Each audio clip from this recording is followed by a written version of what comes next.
What's going on, guys, and welcome to another video. That's right, bringing it back. Obviously, I've been off for a little while. Got the haircut recently, feeling fresh, feeling ready to go. There hasn't been a lot of news, so today we're going to do a special episode where, as you probably know from the title, is going to be basically a Damian Lillard type YouTube video where we're going to talk about the Raptors trading for him, some different packages, the implications of that type of trade on the Eastern Conference, whether or not they'd be competitive, whether or not they should do it. I'm going to dive into everything around that. Before we get into it, we're going to quickly discuss some news, like just for a few seconds. And the reason I haven't posted videos is because there isn't enough content around it. Like, I think everything that happened with Jalen Harris, all that stuff is just a huge disappointment for the Raptors and the entire NBA. It looked like he had an ankle injury near the end of the season and was taking painkillers to help with that injury, and then he tested positive for it, and then he's banned for a year, and there's nothing the Raptors can do about it.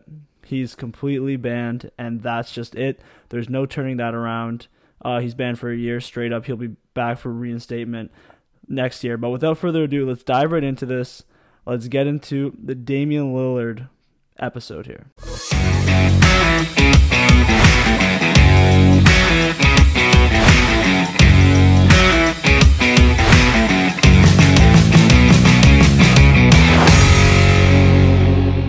So Lillard and the Blazers could end up parting ways after multiple years of playing together, right? And falling short in the playoffs. We know that with Portland, they've only made the conference finals once. They made the second round twice. Obviously being bounced in the second round, and then the rest of the time, I think it was 4 other seasons. 5 first round exits as well. And Damian Lillard has been there since 2012. He's been there a long time. He's signed under contract. He recently just signed a Supermax in 2019 that kicks in this year all the way, I think, for at least like 4 or 5 more seasons. So he's going to be getting that new contract. Portland obviously was bounced again this season, and it just feels like another Damian Lillard season wasted on his career, and this roster clearly doesn't work, so they got to shake things up. I don't see Damian Lillard being traded this offseason. If I were to make a prediction as an avid NBA fan, I would see them moving parts around him because Damian Lillard don't come around that often. He's been a top 15 player for at least like the last 5 years, and he's just the type of player that can rise to the occasion. Obviously, he's a great NBA player, like I said, top 15, and those guys just don't come around often. So trading him would end up being a mistake for them, especially in the long term, because having that guy, that staple player, specifically in the short term over the next few years, would be detrimental if they were to lose him. You can make some changes with CJ McCollum, Yusuf Nurkic, Robert Covington, whatever pieces around him you want to move, but I think that for the sake of argument, let's just say they want to rebuild. And if they want to rebuild, then considering a trade to a team like Toronto, who has some young assets, some good players, a combination of the two, could end up being very beneficial for both teams. And I think that when we're talking about the Damian Lillard story, the purpose of trading for him for the Toronto Raptors would be to basically compete for a title right now. He's 30 years old, 31, hasn't made the NBA Finals. Like I was saying, the Damian Lillard story isn't complete yet.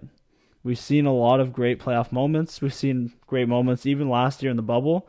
But I think that the Damian Lillard story is just one of those things that we're going to have to see sort of play through here. They obviously got bounced in the first round this year. And I think for the Blazers, if you were to trade Damian Lillard, the purpose of that would be pretty simple.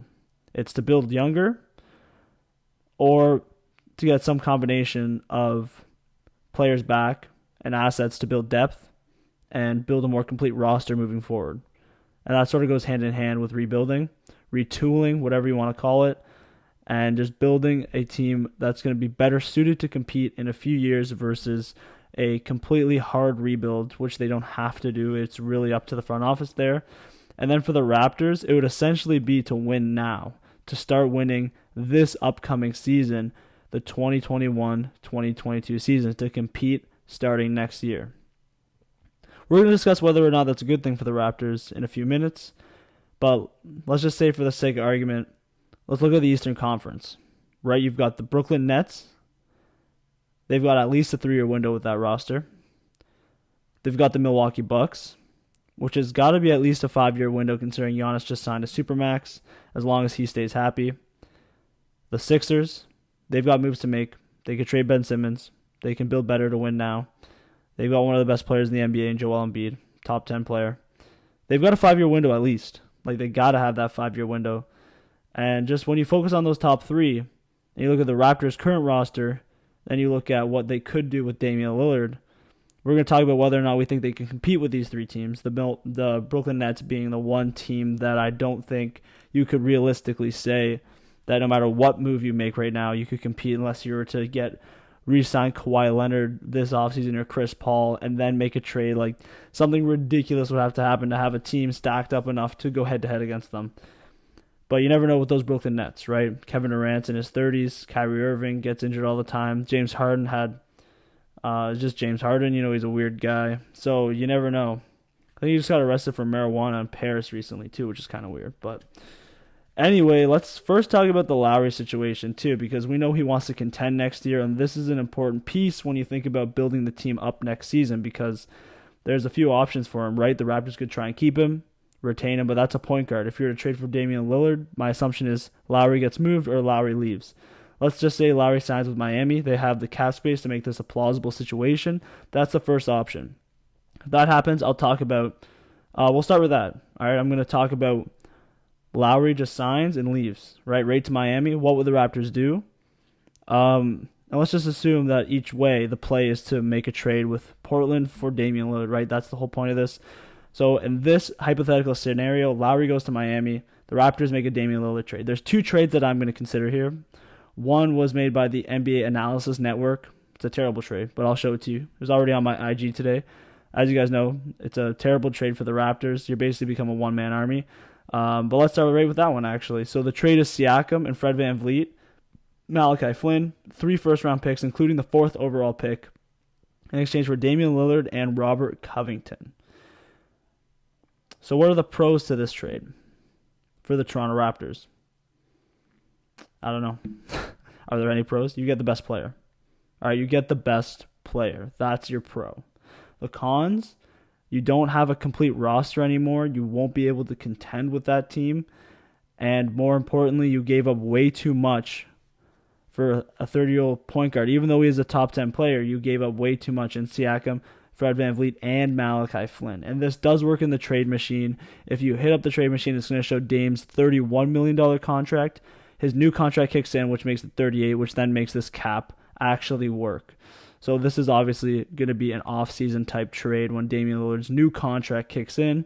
So they're going to meet that 80% requirement to make a trade happen when you're over the luxury, or at least over the hard cap, or soft cap, whatever you want to call it. So then the team would be Dame, Trent Jr., OG, Boucher, Birch. Let's just compare that team head-to-head to the Brooklyn Nets, for example. Actually, let's not do Brooklyn Nets because we know the Brooklyn Nets are going to win. Let's compare it to the Milwaukee Bucks, the team that made the finals this year, and say the Nets were to get injured. I guess you call the second best team in the Eastern Conference, a team that will probably have continuity next season. You've got Damian Lillard going head-to-head against Jrue Holiday. We saw what happened when Dame went head-to-head against Jrue Holiday when he was in New Orleans. He shut him down and helped him and Rondo actually shut down Dame and CJ, and they ended up sweeping them as the lower seed. Another one of the disappointments in Dame's playoff career. But obviously Damian Lillard is still the better player. Then you've got Trent Jr. versus a guy like Pat Connaughton, or more likely Dante DiVincenzo. Trent Jr. is a better player than Dante DiVincenzo. Then you've got OG Anunoby going head-to-head against Chris Middleton. Middleton is currently the better player. OG is the better defender, but Middleton's better all around. Chris Boucher going head-to-head against Giannis. Boucher will try, but Giannis is an MVP. No question about that. And then Kem Birch against Brook Lopez. Birch is a different type of center, more switchable. He actually showed a lot of good stuff this year as an offensive player for the Raptors. He somehow took a leap being a 28-year-old or somewhere in that age range. That was pretty impressive how good he was this year, but I still think that we'll just call him equal because I think that right now you'd say Brook Lopez is better, but I just think Kem Birch is more switchable and just a different type of center, and I don't know who's the better player. And Lopez has been a bit disappointing this year at times. So I'm going to just put them matched up. But even in that case, I still think that those teams going head-to-head, I would take Milwaukee to win that series in probably 6 games. I think Dame would be a problem, and actually the offense on this team would be pretty good.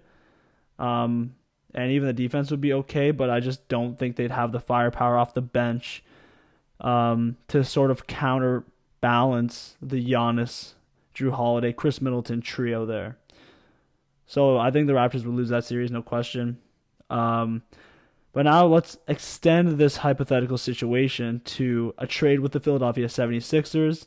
And let's just say you do Kyle Lowry, and let's just say you do the 4th overall pick for Ben Simmons.